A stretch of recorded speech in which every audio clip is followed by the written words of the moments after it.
So I was attending a weekend retreat on compassion. And at the end of a walking period, walking meditation, the teacher invited us to consider the question, what is it like not to try to move faster than your compassion can keep up with? What's it like not to move faster than your compassion can keep up with? And it was one of those moments that kind of something clicked for me. It was like, oh, this is really important.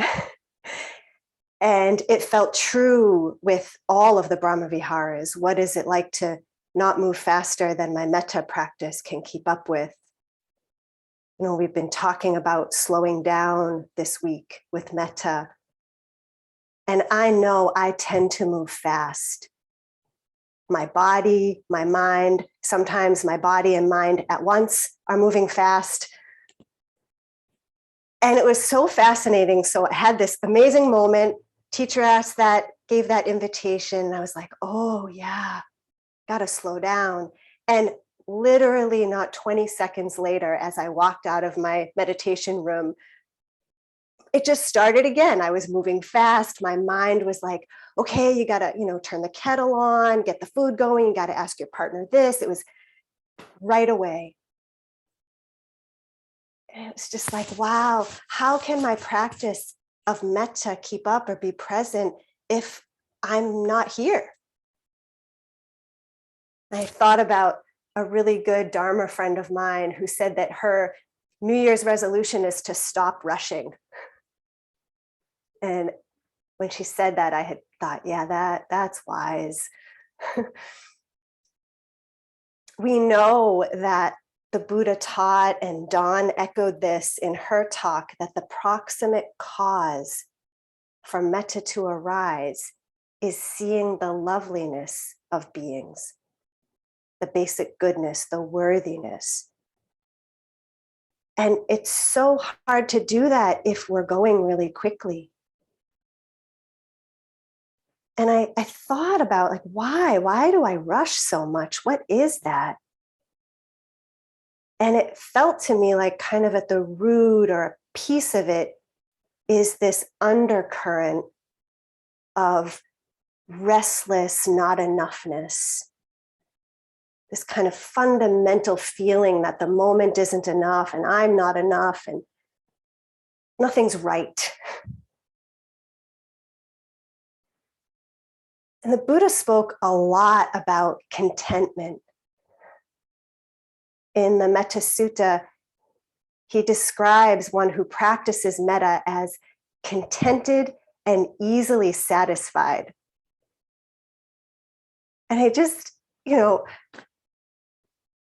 you feel like our society conditions us to be contented and easily satisfied?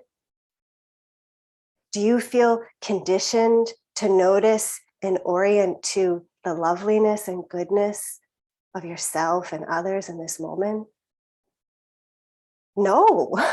My experience is that we're conditioned to be discontented, to practice dissatisfaction, and to orient to the insufficiency of this moment and the insufficiency of ourselves in it and others in it.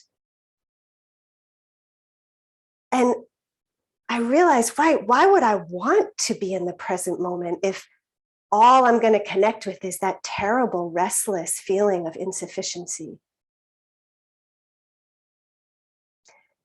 I think this is what Tara Brach talks about when she often writes and talks about this idea of the trance of unworthiness that's so pervasive in our society.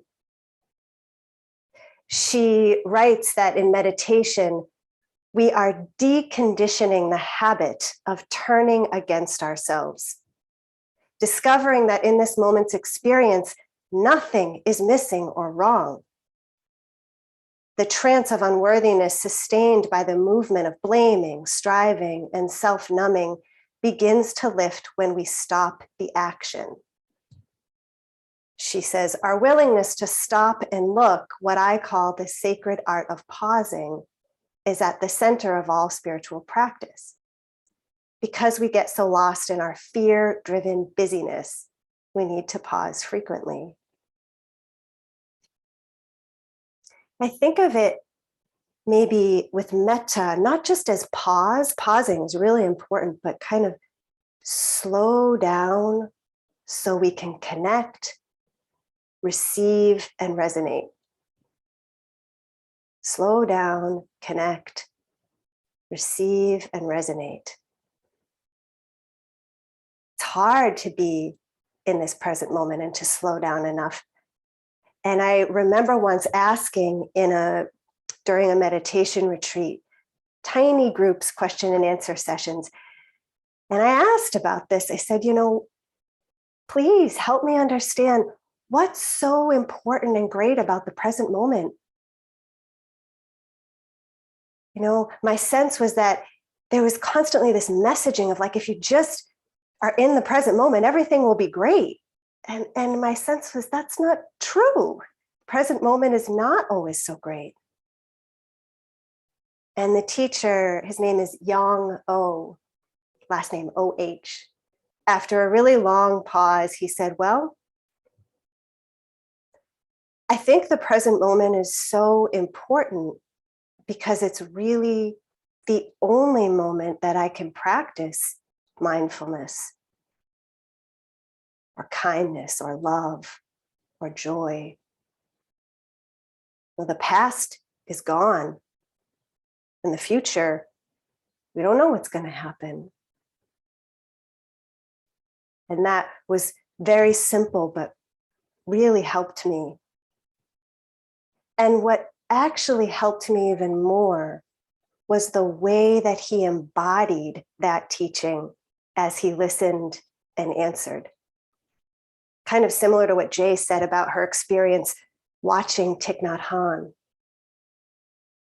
As he listened, his eyes were closed or he was looking down.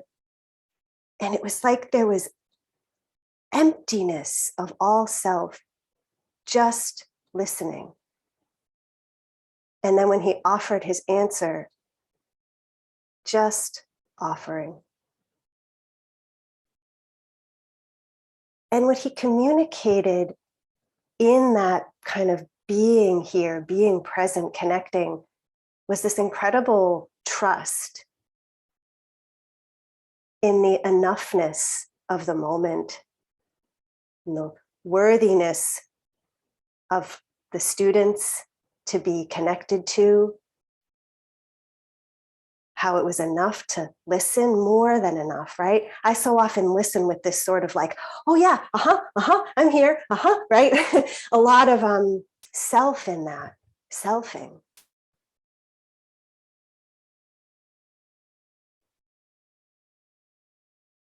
I think about how Jay talked about being so present for her daughter and the gift, the incredible gift of that. My partner and I started taking walks after the workday this summer.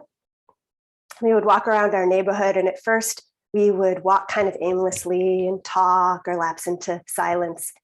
And we soon realized that there were bunny rabbits everywhere. And somehow this turned into a game very quickly of trying to see who could find the most bunnies. And each day we would try to kind of best our score, And it was really fun and totally silly. But I quickly started feeling that same familiar, restless energy that I felt when I walked out of my meditation room a few weekends ago. It's like just looking for bunnies, nothing else. I wasn't taking in my partner next to me, the trees, the sky. It was like, I got to find bunnies as fast as possible.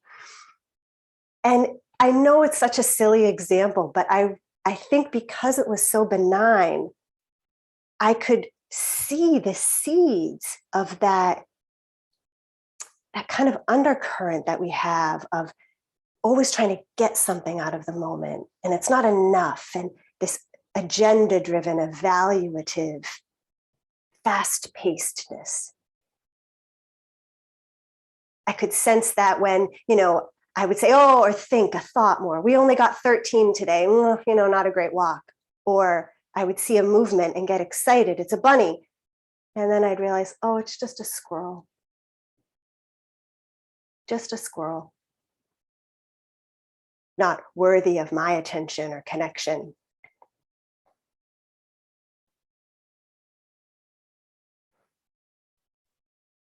And as we kind of noticed this together, my partner more noticed me, how competitive I was and energized I was. We started to kind of back off of the game, which was good. And my awareness expanded enough that one day I looked up and I realized that there were like bats in the sky, because we often walked at dusk. I was like, there's bats up there. And my partner was like, yeah, they're always there. And my heart just like so connected and resonated with absolute metta for these bats.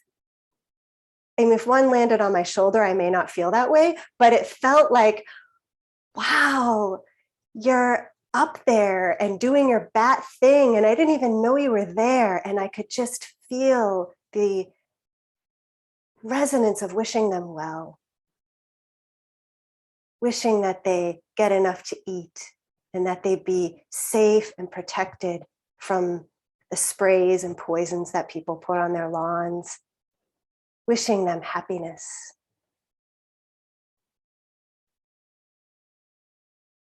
Just sensing their basic goodness. So what happens when we trust and give ourselves permission to go slow enough that our metta can keep up, that we can receive what's happening and trust that it's worthy of being known?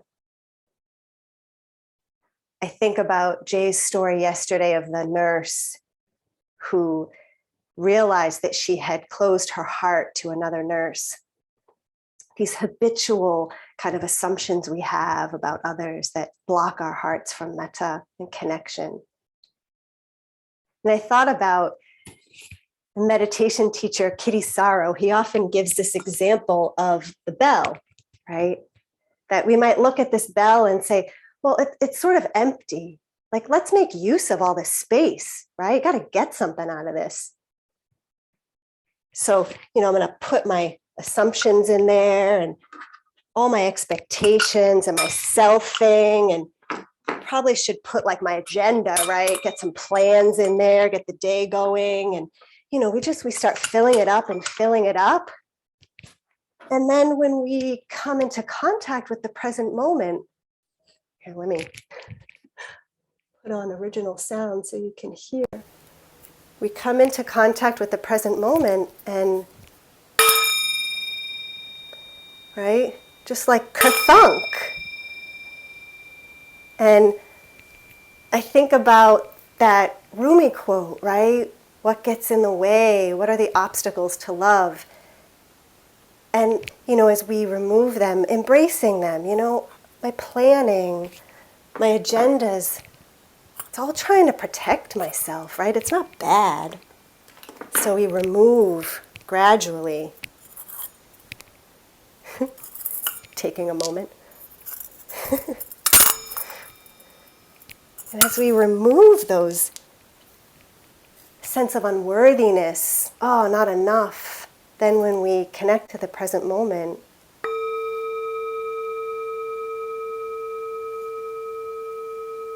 we can just resonate. Kind of like what happened with me with the bats. It just happened.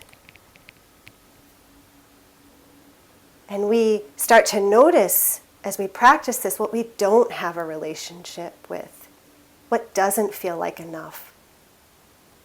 This is that purification process that Dawn talked about. Thich Nhat Hanh, who many of you know, died last week. He really, really spoke about this a lot. He writes, "That is the problem of life. If we are not fully ourselves, truly in the present moment, we miss everything."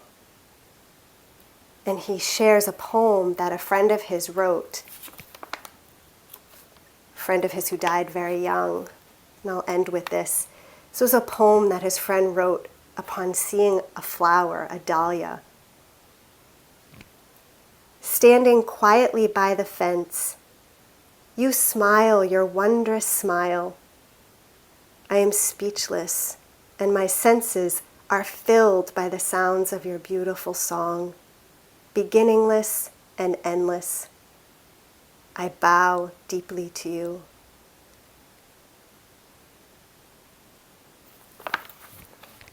So, thank you so much for your attention.